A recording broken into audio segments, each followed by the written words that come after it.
you find every age is a reaction of the previous age. Hello? Yes, every age is a reaction of the previous age. Every time, you see, every phase of history is a reaction over the past and keeping in view of the future or keeping a vision for the future. New theories, new ideas have been emerged, and accordingly, new theories have come. Again, that new theory becomes old, and again, some new theories have come. And today, whatever theories we have, also that has been challenged.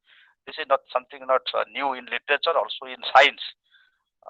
Also, the same thing is happening, and every day innovation is taking place, new knowledge is added, new invention and discoveries are taking place. The same thing is happening in literature and particularly in literary theory because of the developments in the field of knowledge. Uh, Many horizons are opening day by day, and we are getting new theories. So that is that we'll discuss different theories in course of time. And today I have a plan to discuss the second block, that is classical theory, that is classical criticism. So what is, obviously you have in your mind, you have already heard these two words, romanticism, classicism. These are very, of course, these are also theories, classical theories. So what is that? Let me focus on it.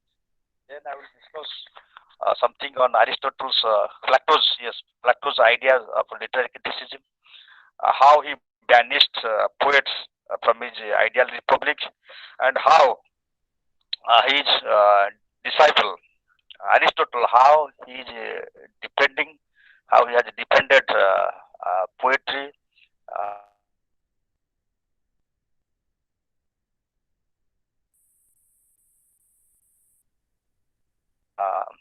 Art, and how so these two masters, uh, how they are actually giving their classical theories and how this is helping us to understand literature. So we'll discuss one by one. Let me focus something on classical theories. Right. According to Longman's contemporary dictionary, classical as being in accordance with the ancient Greek or Roman models in literature or art, or with later systems and standards based on them. So it is particularly the texts produced in Greece and by the Greek writers and Roman writers.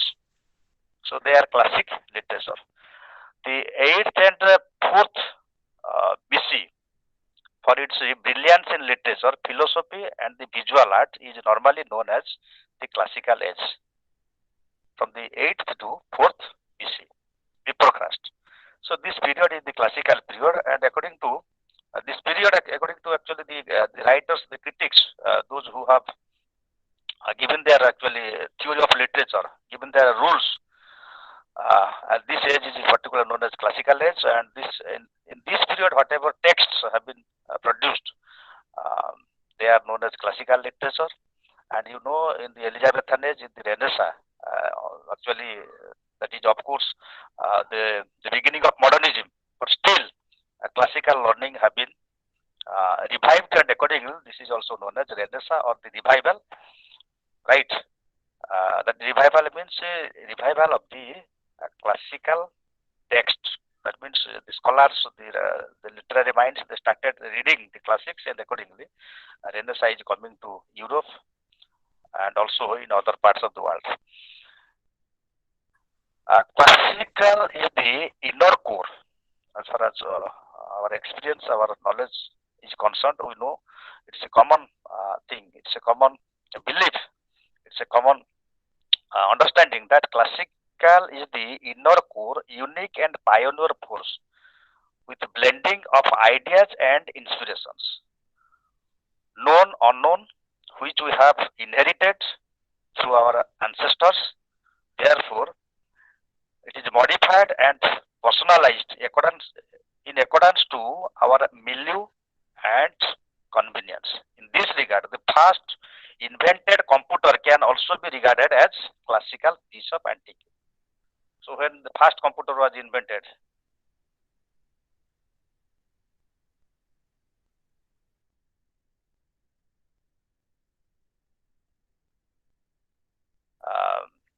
the past for some decades.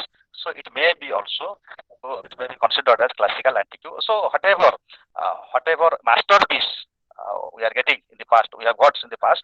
So that is a classical piece. It may be a piece of art or a piece of say text or any theory that has been handed over to us from the past is known as a classical piece of art, and particularly as far as classicism is concerned, it is something universal. It doesn't actually remain in a particular period of time. Okay, it comes and also remains forever. Some films, some films they are forever. They are appreciated, they are enjoyed, they are actually liked, they are highlighted. Today also we find a great importance of these films, texts. So in that way, our Ramayana, Mahabharata, and so many texts, they are also classics. Even the text of Shakespeare, Jane Austen, Virginia Woolf, they can also be regarded as classical text because in every age these texts have some importance, and the the interest of these texts cannot be withered, cannot be obsolete, cannot be people cannot forget it, people cannot avoid it. So anything that is classics, it bears the trademark of what? Permanence. The trademark mark of universality. Universality is the hallmark of a classic. Universality means it is appreciated by all, irrespective of age, irrespective of your experience, irrespective of your time and taste. So it is demanded forever. On the other hand, uh, romanticism is just the opposite. Romanticism is, what is romanticism or romantic text? In that way, you can say it is something which is new, which is a product of reaction. That means the old value, the old theory, the old text is rejected, and in that place, new text, new theory is coming. So it is the product of a reaction. Again, that is also challenged. That is why, to some extent, as far as my knowledge goes, classicism uh, is something which, even though it is challenged, still it remains. But romanticism ever changes. Romanticism means romantic ideas ever changes.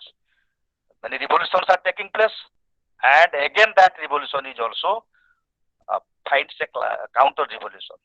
So revolution, counter revolution, and this process of change, evolution is taking place in literature, and that is good. That is a good sign of change. That is a good sign of development, and in this way, our humanity, our human race is developing day by day. So, what is permanent is classic, and what is impermanent is romantic, or what is a reaction, what is a product of revolution. That becomes romanticism. We will discuss romantic theory in our next class. So before I start, let me start with the Plato. Okay, long before the term literary criticism came into practice, literary theory existed as far as as far as your fourth century and fifth century, fourth fifth century is concerned. Actually, it goes back to that remote past, that ancient past, where Plato, Aristotle, your Longinus, Horace, these are classical critics, and we will discuss something. We will focus something on that. Plato and Aristotle from Greece, and Horace and Longinus from Rome formed the core of classical criticism in ancient time. Greek civilization is older than its Roman counterparts. Greeks influenced Romans. And as far as Plato is concerned, Plato, he has written Republic. He has also written the allegory of cave. I will also focus it, allegory of cave, and how Plato in his Republic banished poets or artists from his ideal republic, from his ideal state. So that is very, very important as far as literary criticism is concerned. So Plato, why did Plato banish poets? Why did Plato consider that poets tell lies, and they are the liars of society. And how far it is true. And all of you know that Plato in his mind, he had an ideal world. So according to Plato, whatever we perceive in our by applying our human sense, everything comes from the ideal world. In the ideal world, absolute truth is there. Absolute truth means which is almost God given. We can perceive this divine truth or absolute truth by means of philosophy. Plato, as a master philosopher, in his time, actually, he perceived. He is also a disciple of, again, the father of philosophy, that is Socrates. He is a disciple, and he considered that philosophers are actually, they are the true seekers who can approach truth, who can seek truth, who can be nearer to truth, or who can also perceive the truth as it is. And accordingly, he said that artists or any artistic production or any artistic creation, it is an imitation of art. It is not bearing the truth, rather it is imitated. And in that way, he gives the theory of mimesis. Mimesis means imitating. Any product of art, any piece of art is a matter of what? Imitation, or mimesis or imitation. So imitation means actually artists, they mime or they imitate the truth, the absolute truth, and in that way actually they are removed. The artists, the poets, the writers, they are removed from the reality or from the truth. So this is one aspect. Another aspect is when actually uh, a poet writes something, creates something, he is removed one time, and whenever actually he is recording it in terms of words, okay, again he is also not able to record everything. Again, that is actually he is, when he perceives, he is removed one time. When he is recording, he is also again one time removed from the truth or from the absolute truth. So two times you see. And when a reader is reading, when it reaches to the reader again actually whatever sense he have, whatever knowledge he has, whatever qualification he has, accordingly he perceives the text, and here also another time actually it is removed from the absolute truth. So poets, writers, whatever they write, they are removed from the truth. When it is reaching to the reader, again also the readers are also removed from the truth. So altogether, poets are actually three times. A piece of art is three times removed from the truth, from the absolute truth. That is why he considers that poets are the liars. And when it comes to the readers, they are, you can say, they are the greater liars. That means this artistic creation, it has no meaning, and therefore they don't have a place in the ideal republic. So this is what uh, um, Plato, what he said about artistic creation, and that is why he said that the poets have no place in the ideal republic. Actually, then comes his disciple, Plato's disciple, Aristotle comes, and Aristotle in his poetics, and all of you know, and this poetics is also there in your course, theory of tragedy 1, theory of tragedy 2. I think you will also face questions on it. As far as my time is concerned, perhaps I will not be able to discuss everything. I will skip something, so better I would like to request you all to please go through your material, and whatever other books if you can buy, please go through it, so that it will be helpful for you to understand.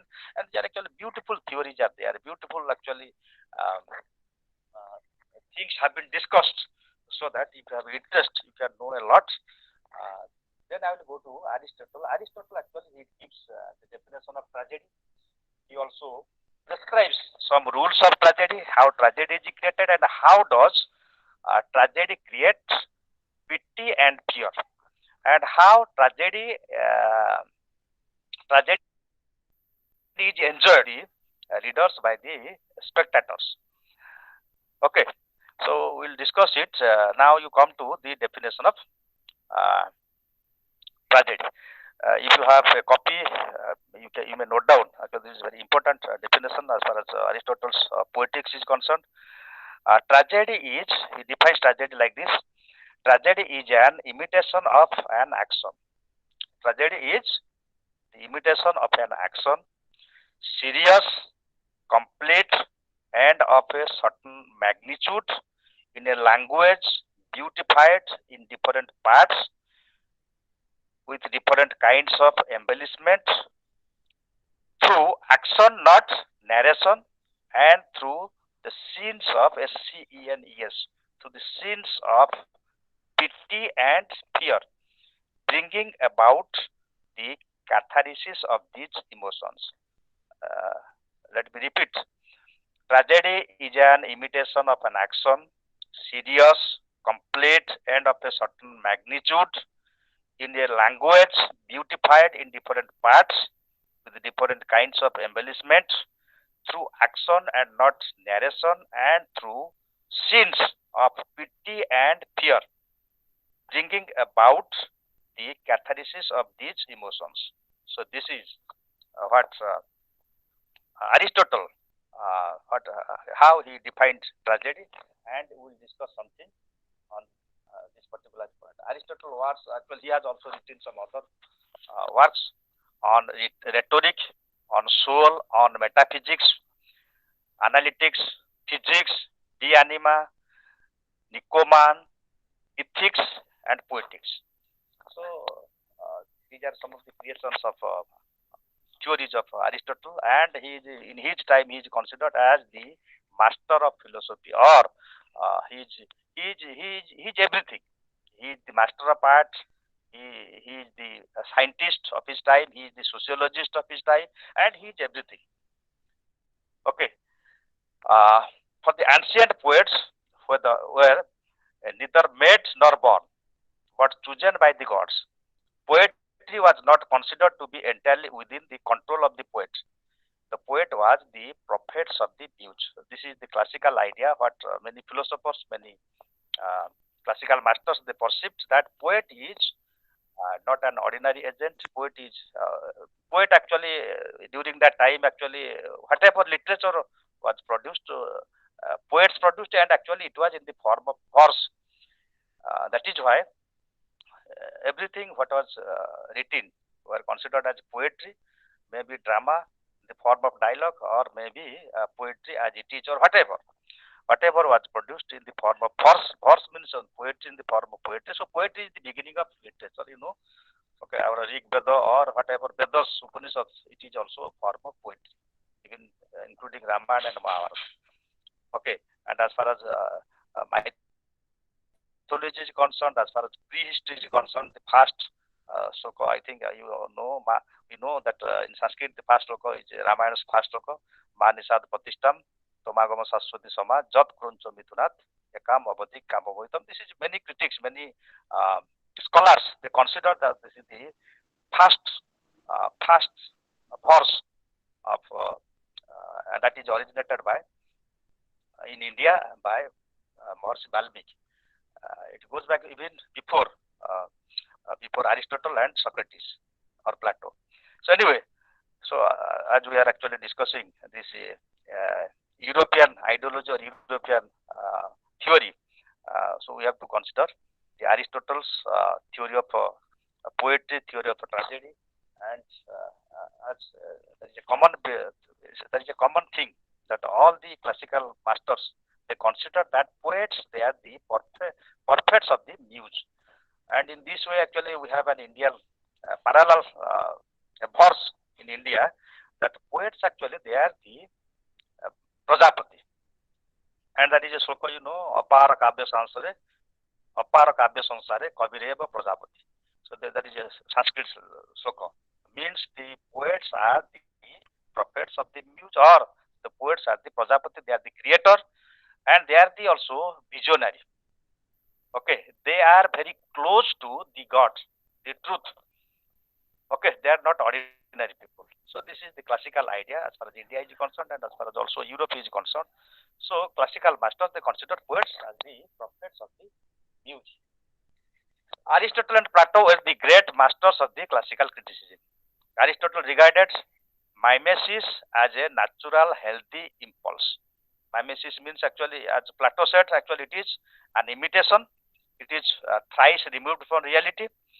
But Aristotle says mimesis as a natural healthy impulse. For him, art imitated nature. Sorry, art initiated nature. Okay, art initiated nature. That means whatever we perceive in nature, actually, it is because of mimesis, because of imitation.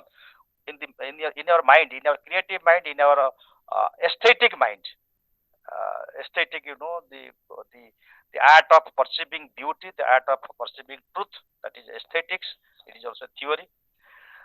So here actually what happens, the poets, they are not imitating art, imitating the truth or the reality, rather they are approaching reality through their meditative mind, through their divine approach, through their uh, divine perception, right? So it is not a removal from the truth, it is not a matter of removal, rather it is an approach to the truth. In that way, Aristotle is highlighting the poets. Aristotle is actually regarding poets as they are the prophets of the muse. For him, art initiated nature. This would imply that the arts, like nature, work towards the unfolding of inherent potential. Aristotle did not consider mimesis to be mere copying, to be mere copying. This is not a matter of copying, rather it is an approach to the truth. Whereas Plato believed poetry to be cut off from the universal, it is being removed from the truth. That is why Thucydides is a Greek historian who said poetry is concerned with universal truth. History traits of particular facts. History actually, history states facts. Even philosophy also states facts. Actually, when we will enter into Renaissance criticism, uh, in Renaissance criticism, Sir Philip Sidney, while responding to Richard Carson's critical essay, Schools of Scandal, where actually he is echoing Plato's views that poets are liars, poetry is removed from reality. Actually, this essay was dedicated to Sir Philip Sidney because Sir Philip Sidney was a great writer of that time, a great poet of that time in the Renaissance period. And while criticizing poetry, criticizing the poets, when he published this essay, Sir Philip Sidney is actually responding to it, writing another critical essay. And this is the first critical essay as far as English criticism is concerned. Though we do not consider him the father of literary criticism, because very often the scholars say that John Dryden is the father of literary criticism. The credit goes to Dryden, but this is the first essay, literary critical essay published in English language. And here actually Sir Philip Sidney is saying that this literature or this art, poetry, this is not an imitation, this is not um, something, a statement, what history does, what philosophy does. Actually, in history and philosophy, it is said that means the author says something, the author give their statements in the form of statement. It means it is almost prosaic, or if it is not prosaic, the clear statement is given that you do this, do that, this is good, this is not good, this is bad. So they give statements. Philosophers, they give statement. History states the facts, whereas poetry means no poet states the facts. Poetry in that way, it is not the statement of facts, rather it is the representation of some facts. Representation means actually nothing is stated, it is implied. Poetry is implied. That means the readers are at their freedom. Whatever way they may have, whatever approaches they may have, Accordingly, they can appreciate poetry. It is not a statement. In whatever way you can read, you can interpret, you are free to interpret because it is not a statement. Beauty is truth, truth is beauty. Suppose this is a statement, this is a line by an immortal line by John Keats. Truth is beauty and beauty is truth. That is all a know on earth and all a need to know. So this is a line, an immortal line of literature. Then actually you are free to interpret in whatever way you can interpret. It is not a statement. Beauty is truth, truth is beauty. That is all. So it actually it is how beauty is truth, how truth is beauty. Actually again you will approach some theory whether beauty is truth or not.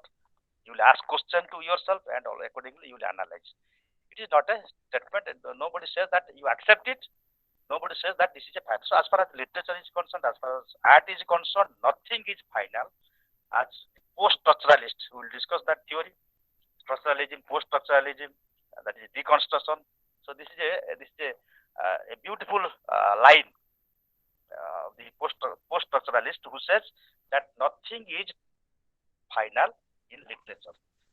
No final word can be given by any poet, any writer, by any critic. So everything is under scrutiny in course of time. If it can be accepted, it can be rejected. So everybody is free to interpret literature, interpret art as you like it. Now we'll go to some.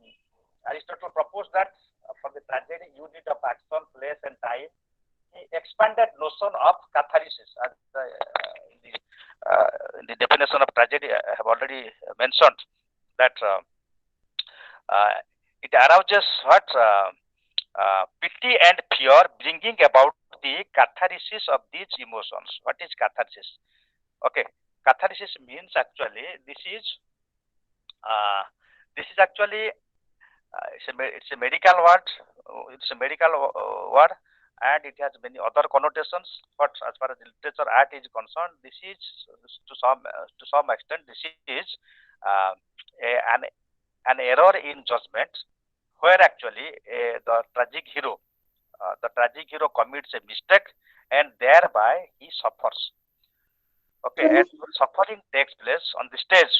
And again, actually, tragedy, as far as Aristotle is concerned, tragedy should be enacted. It cannot, though actually today we read, but it should be enacted on the stage so that it will arise.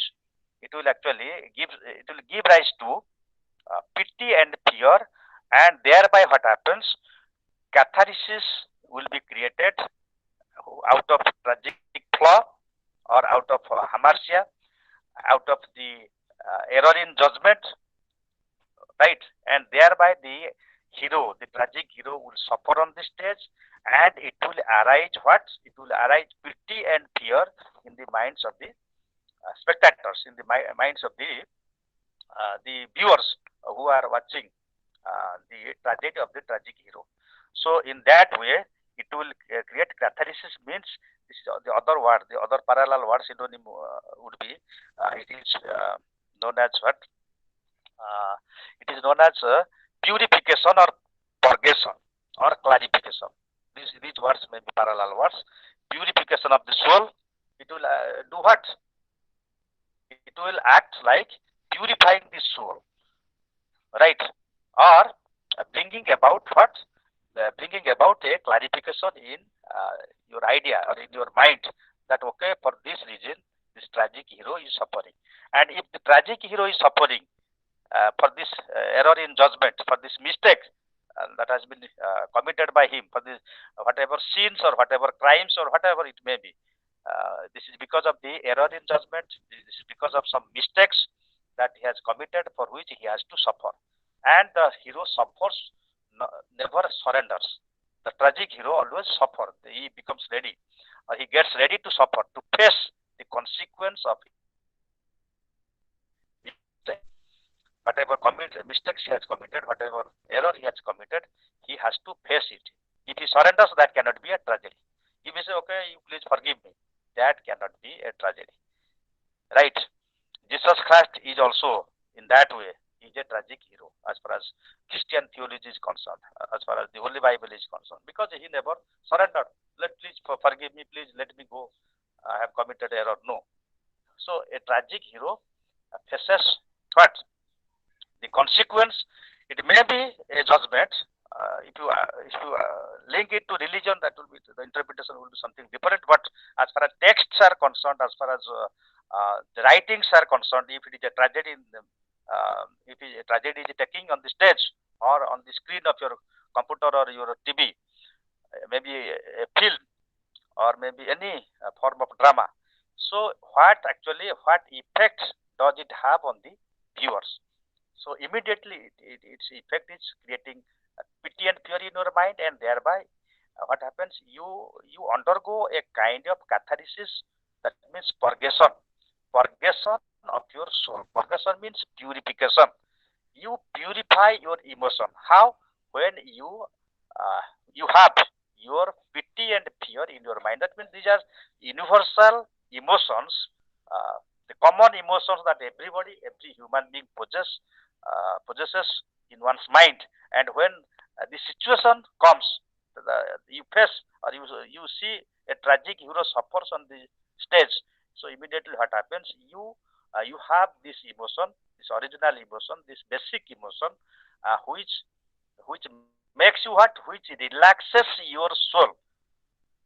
Undergoing what? Undergoing this catharsis or purgation, purification of your soul, and thereby when you leave the stage, when you leave the film hall, or when you go out from your in front before your TV screen or computer screen, actually what happens? You are completely relaxed, and thereby you enjoy a tragedy or you enjoy a tragic scene. That means this is a kind of aesthetic enjoyment, not ordinary enjoyment. That means if you involve yourself in watching a tragic film or tragic drama, so you are relaxed because your raw emotion or your ordinary emotion is forgotten, is actually is purified, and you come out of the stage or you come out of the film hall with a relaxed mind that okay, this is the reasons of tragedy.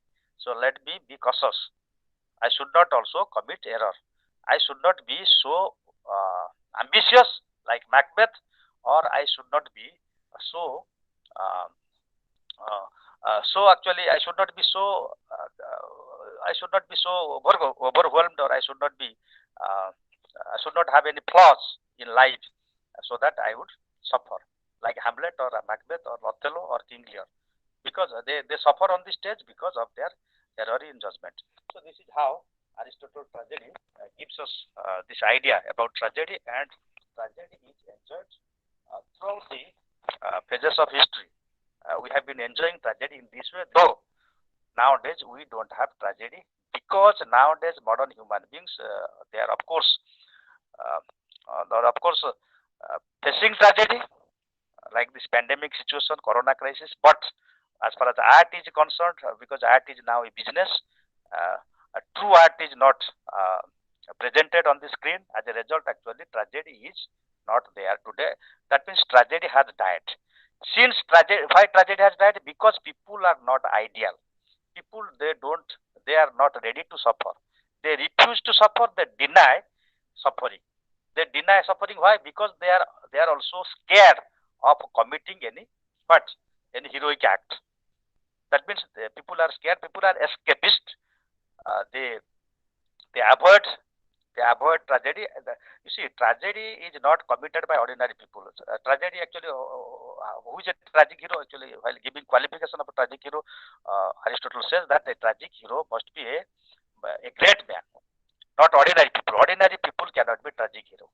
And always actually in the modern age or post-modern age, in this time, in this phase of time, everybody actually, most of us, we are escapist. We avoid what facing some serious consequence, and in that way, uh, uh, committing impossible things, committing great things, or becoming ready to face the consequence. Actually, this ideal is lost uh, in the mind of the present man. As a result, today viewers, audience, they are not ready to watch tragedy. As a result, actually, only comedy is coming, or exactly again, if you go to the Aristotle's theory, these are not comedy. Whatever production, artistic production we have in our Bollywood, Hollywood, they are fantasies.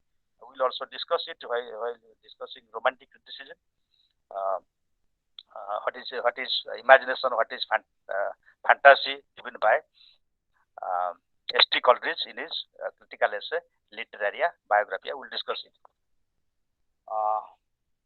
Then actually let us go to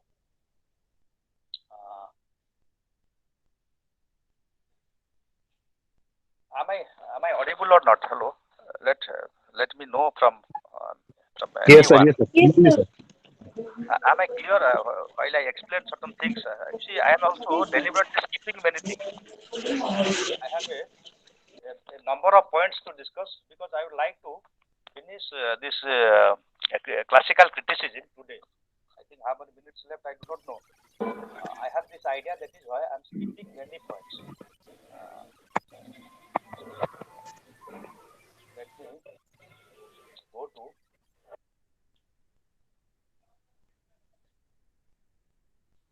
tragedy. While defining tragedy, Aristotle actually he has prescribed a number of postulates, and if you like to take notes, you may note down some of the points which I'm going to discuss. There are 6 elements of tragedy. As far as Aristotle's definition of tragedy is concerned, 6 elements, basic elements. If you analyze this definition, we can get 6 basic elements. There, number one is there is a plot, right? There is a plot. You can say in the classical theory, it is a myth. Okay, myth or plot. In Greek language, actually, the plot is known as myth. Then there is a character, means tragic hero, and other side characters will be there. It is also known as ethos in Greek language. Actually, it is known as ethos. Then number 3 is dianoia, dianoia, dianoia, or thought saying. Right. Number 4 is lexis, or there is a language, as it is mentioned in the definition. It should be beautified. It should be written in a beautiful language, not ordinary language. Ordinary language cannot be fit for tragedy. Okay,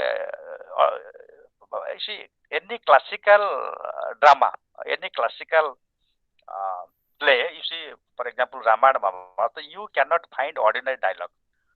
Okay, the dialogue must be serious. Okay, and the dialogue also, the language of the dialogue would be according to the classical fitting. It should fit to the classical requirements. Classical requirements, what sort of language they were using in that older time. So in that language it should be written, otherwise it cannot be enjoyed. So that's why in Ramayana Mahabharata, the serial, when you are watching, the language is something different, the dialogue is something different. It is not in the ordinary or in the day-to-day language. Then melopoeia, melopoeia, melopoeia, or music. There must be music so that tragedy can be enjoyed. Tragedy can be witnessed properly. It can create this sense of pity and fear only through music. Music should be there. I know whenever a tragic scene comes in also today's film, actually the music, the background music is something different. So you can say it is in Indian context, it is based on Karuna Rasa. Karuna Rasa means actually when a tragic character suffers, the music should be fit to that, so that you can enjoy it. You can feel the greatness of a soul, how one faces tragedy, how one gets ready to face the consequence. Okay. Then opposis, OPSIS, opposis, or visual content. Visual content means actually it must be enacted, as I mentioned. It must be enacted on the stage. Then you have catharsis. The purpose of tragedy is to create catharsis. I have already mentioned. That is catharsis means this is purgation of the soul. Whose soul? Purgation of the soul of the audience. Then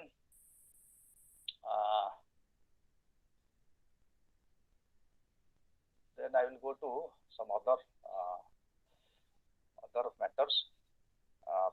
Pathos or suffering, which is also a part of this tragic plot. Destructive and painful action. Actually, very often it should be that should be melodrama. Melodrama means you see when a tragic person suffers, when a tragic character suffers, the bloodshed that takes place, the killing that occurs, the fighting, that creates there must be fighting, there must be bloodshed, there must be violence, and the suffering, the intents of suffering should be very high, so that actually it can be able to bring catharsis in your emotion or in your mind. Otherwise, ordinary role or ordinary people, ordinary form of suffering, it cannot be fit for the tragedy, as Aristotle defines that. It must the intents of suffering should be very deep or very high. The best tragedies were those in which the final destructive was averted. It fulfills the tragic purpose of arousing horror and pity. Okay. That means the character, the tragic character may be mutilated on the stage, may be killed on the stage, may be destroyed on the stage, but he will not surrender before this situation. So this is how a tragedy takes place when the tragic hero gets ready to suffer on the stage. Character, broadly speaking, character in a tragedy had to be a good man. Again, I have already mentioned. Had to be a good man, but not absolute good or absolutely virtuous person like a saint. So saints cannot be fit to be tragic heroes, because saints are very conscious and they avoid mistakes. They are so conscious, they are so humble that no mistake can take place. So saints cannot be fit for this to be a tragic hero. So even ordinary people, they cannot go to that stage. They cannot involve in high action, or they cannot involve in social matters to such an extent so that they have to be suffered on the stage. So actually, a tragic hero should not be an ordinary human being. He should not be a saint-like person. Obviously, he should be a great man having all sorts of common human feelings, having all sorts of flaws, which is known as tragic flaws in him, so that he would commit an error in the judgment, and thereby he will invite suffering. And hamartia, I have already told you, hamartia means tragic flaw, which is responsible for the rousing of pity and fear in the minds of the audience, or in the minds of the viewers. Okay, it may be moral flaw, it may be intellectual flaw. Okay, it may be any ordinary flaw in judging the situation and accordingly accepting the consequence. Suffering comes not from within but from without. Here, suffering comes not from within but from without. Means not that actually it comes out from your mind, but when you face the situation, when you face, actually in human life everybody faces series of incidents, series of situations, and when you enter into a complicated situation, actually there you have to apply your mind, you have to apply your brain, your knowledge, your experience, and according what happens, very often people cannot avoid tragedy. However you may try, you are bound to commit certain errors. If you are involving in your daily life, if you have a heroic spirit, that means the character must have a heroic spirit. He must be of a great stature, maybe a statesman, maybe a minister, maybe a general like Macbeth, maybe a prince like Hamlet. So while judging, you are going to commit certain mistakes, and thereby you are getting ready to suffer. And this suffering not always coming from within, but without being. Actually, when you face situation, the situation will compel you to commit a mistake. So that is why it doesn't comes from within, but without. Without means without from your mind. That means it is not coming from your mind. Rather, it is coming from other side when you face a situation, and there you commit a mistake. Aristotle postulated the terms moira and hubris, M-O-I-R-A, moira, and hubris, H-U-B-R-I-S. Moira literary meaning portion or the family share, metaphorically indicate the misfortune allotted by the gods. Very often, actually, also Aristotle says that very often tragedy, particularly the ancient tragedies, the classical tragedies, very often also a character faces the curse of God. For example, in existential theory, if I discuss, if I get time, in the theory of existential philosophy, you saw there is a Albert Camus has written a very good essay on existential philosophy, and he has written that a person actually he was able to actually his name is yes, if I try to remember his name, the character name is Sisyphus. Yes, Sisyphus actually was given curse by the god because he tied death. He imprisoned death, and gods came forward to fight with Sisyphus because death is inevitable for the continuity of life. But Sisyphus tied or imprisoned death, and as a result, fighting took place, and Sisyphus was defeated, and Sisyphus was given the punishment. And what type of punishment? I think all of you know it. The punishment is that he has to lift a huge boulder, a huge piece of stone up to the hill, to the top of the hill, and again it would roll back to the base, to the ground, and again he has to carry it, just to push it up. Again it would come back, and again he would push it. That means it is a kind of eternal suffering that Sisyphus has to face. So the point is, very often also tragedy comes not from society, but from the curse of God or goddess or some deity. And if you are a tragic hero, you are accepting it. You are accepting it without any reaction, without any hesitation, without any complaint. Any complaint, you are accepting this tragedy, you are accepting this curse, though you suffer, but you don't show your reaction. You don't hesitate to accept it. So there is a universal acceptance as far as tragic heroes are concerned. They are ideal for society. How? Though curse comes from above, from the god or from the goddess. Though situation become very serious, you are bound to suffer it, and if you accept suffering, then suffering will not be suffering. Rather, it can be a kind of enjoyment, a tragic enjoyment on the part of the hero, which Sisyphus accepted.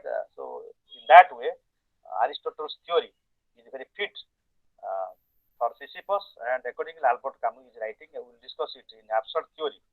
If I get time, see, many things are there in literature and theory. We will discuss if sufficient time is given. Then, should we discuss something more, or we'll take some questions from you? Hello? I think it is already 9:57, so it would be better. If I take some questions relating to Excuse me, sir. Yes. Sir, actually, we are not aware about the class schedule, sir. We missed the last class. Sir, can I get the recording through? Yes, recording is there. Recording is available on IGNO site. You go to Bhubaneswar IGNO site. Okay, at the Bhubaneswar IGNO site, IGNO Bhubaneswar, type IGNO Bhubaneswar, you will get the homepage, and then you click online class, right? Online class. If you click online class, you will get all the schedules so that Uh, No, Accordingly, no. we are conducting classes. So there are many classes are there conducted by IGNO, and you have MEG program, and MEG program we have already sent in a PDF form. So what you have to do, you have to if you have Google Meet, um, you have to open your Google Meet, and there you have to type the letters that is there. Actually, I think it is first three letters, then hyphen. There are four letters, then hyphen, and there are three letters. You see, for this program, actually, you have SKB hyphen KHRF hyphen ZFS. Sir, those So are this is the the joining code. By that we can okay. join our classes. Okay. Let me tell you, you have given the schedule, time is given, also the resource person name is given, phone number is given. Actually, those who are taking classes, actually, they are not allowing the learners to join. There is a coordinator actually for study center. Actually, he is allowing you to join. As to join, there will be if you click it. If you click actually all these characters, this particularly in small letter. For example, this is for MEG-5 SKB hyphen KHRF hyphen ZFS. So if you are typing the last letters which is given with two hyphens, so you are actually you will be actually to the mobile phone or your computer will show that ask to join. So if you click ask to join, then actually the coordinator will allow you to join, and accordingly you can join in the class. So I think many of you actually you fail to join because of the fact that you are unable to know that how to join. Actually, many learners they have complained that while clicking, it doesn't respond. How can it respond in a PDF file? If you click, how can it respond? So you have to go to the Google Meet app. There actually you have to type these letters. Then you will be able to join in the class. I think gradually, actually, student learners they are coming to know uh, the right uh, the right method how to join in the class. And accordingly, you please ask your friends to join in the right way, so that they will be able to join. As far as literary criticism theory is concerned, I have given some important, some basic points. I have discussed some basic points regarding your what is criticism, what is the function of criticism in the present time, how does it help to interpret text. Okay, what is a text, who is a critic, what is the qualification of a critic, etc., etc. I have discussed extensively, and I could not discuss everything, as you know, because of the paucity of time. Very few classes have been allotted, and there is a huge course, and it will not be cannot give justice discussing everything. But whatever basic things are there, basic points are there, we are trying to discuss it through this virtual mode. Had it been a physical mode class, then actually your views could be collected again. Direct face-to-face class would have been something different. But still, today actually we are compelled to conduct this virtual class because of this pandemic situation, because of this fear of corona. And I hope in course of time, if you use your material, IGNO material, it's a beautiful material designed in a very proper way, so that it is helping you to read and to understand some of the basic theories. And as I have told, no theory is final. Every theory is a reaction of the previous theory, and whatever theory we have, it is not everything. And as far as enjoyment of literature is concerned, remember one thing: if you apply all these theories, you may be able to interpret. But as far as enjoyment is concerned, you have to forget theory, and only you have to, if you like the characters, if you like the plot, if you like a line of poetry or a poem, you try to enjoy it by applying your own mind, your own judgment, and you are the best critic of a text. Okay, you are the best critic.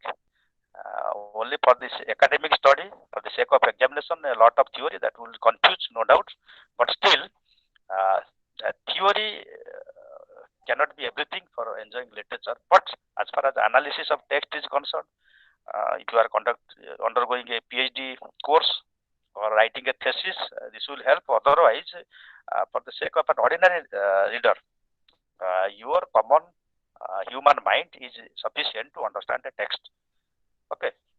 Still, there is an importance of theory, and accordingly, literary criticism and theory is taught in different universities, and accordingly, we have this MEG-5 literary theory and criticism program is there, and you have to read the material given by IGNOU so that it is helping you in your examination. Any question to me? Good morning, sir. This is Yes. Pratik Kumar Munt, and thank you so much for conducting the class, sir. And one question that arises in my mind that what will be the most important question for you to suggest us Okay. to prepare in Questions. well in advance from Block 2 MEG-5 Yes. as far as Yes. exam is Yes. concerned, sir? Yes.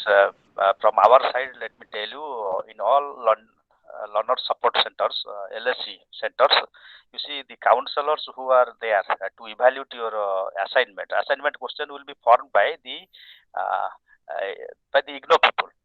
There are academicians in IGNOU. Okay. Professors are there. They will frame your questions. But as far as our knowledge is concerned, ordinary questions, direct questions come, no indirect questions, so that the questions are given so that you are preparing for your final examination. We are also in our in our regular class. We are giving assignments to our students with the purpose so that they are reading the basics of text or the theory. It is direct question. You define, discuss, describe like this. No indirect question comes, and the the common aim is to help you to understand the theory or the text that is there in your course. So it is just a Thank you. help. And as far as let me tell before you conclude, Peter Barry gives this formula, and very often it is applied. I told you regarding Peter Barry, there is beginning theory book, literary criticism and theory book, and here actually in the beginning he says you apply SQ3R, right? SQR formula, so that you can understand everything. SQ means actually you just skim, you just actually make a survey, maybe skimming or maybe survey. You just survey, you turn the pages. Okay, first you turn the pages out of curiosity, out of interest. You turn the pages. That is S. Q means you ask some questions, and obviously some questions are given while understanding writing comprehension in an examination. Questions are given immediately after the passage. You have been given questions. So if you read the questions, and very often questions are based on some basic points, some basic issues which is there in the text. So when you are coming across questions, you try to know, you try to trace some of the basic points which have been there in the text or in the theory or whatever written material you have. So S, then Q, then R. You are applying 3R. R1 is actually you are reviewing. R2 is actually you are first is actually you are reviewing, then recalling, then recapitulating, or your review may be one time, two time, three times of your reading. So depending on your comprehension ability, actually you are reading. Your reading may be one time, two time, three time, or even five times. Then actually you are recalling and recapitulating, and again reviewing. So this R3R process will be carried out one after the other, so that you will be able to know. So this is you are already matured persons, so matured learners, and I think as far as your experience is concerned, there will be no difficulty in understanding it.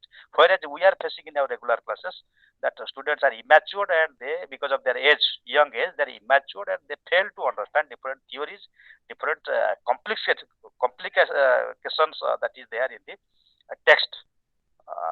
Okay, so you are at the advantage because you are grown up in age. You are all matured persons, and easily you can have a right approach. I think it will be helpful for you. So with this note, I hope that in the subsequent classes we will be discussing. The next class we will be discussing the romantic theories. Then actually we will switch over to some of the theories, that is your new criticism, then structuralism, post-structuralism, feminism, Marxism, etc., etc. So with this note, let us conclude. Thank you a lot for joining this class. Let us wait for the Sir, yeah, yes, Malik yes, sir. yes, yes. Sir, the time is already over, and another class has been scheduled at 10 a.m. It's already 8 minutes late. Mayor sir has called me. Okay. Sorry. Thank you so much. Thank you. Thank you. Okay. Thank you, sir.